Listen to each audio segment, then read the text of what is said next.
ఇది చెప్తే happy feel అవుతారు ఈ మాట. వాళ్ళ నాన్నగారు నా క్లాస్మేట్. ఇది ఎక్కడ బయట అనకండి, వీలైతే మీరు కూడా బీప్ సౌండ్ వేసుకోండి. ఎందుకంటే వాళ్ళ నాన్న నా ఫ్రెండ్ అంటే దాన్ని బట్టి నా ఏజ్ గేజ్ చేస్తాను. I'm just joking. సో నాకు ఆ విషయం ఎప్పుడు తెలిసింది తెలుసా, హర్షని తానుగా సెల్ఫ్ ప్రమోట్ చేసుకున్న రోజు నుంచి అబ్జర్వ్ చేస్తున్నాను.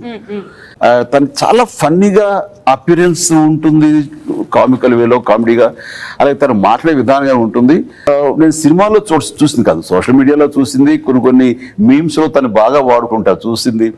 ఎవరు బాగా చేస్తున్నారు, బాగున్నాడు ఎక్కడో ఎవరో కుర్రాడు లేదులే అనుకున్నాను. కానీ తర్వాత సినిమాల్లో తను పైకి వస్తున్న విధానం చూస్తుంటే చాలా ముచ్చటపడ్డాను, చాలా సంతోషం వేసింది.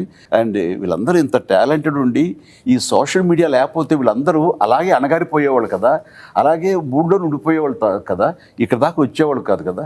Hats off, thanks to social media.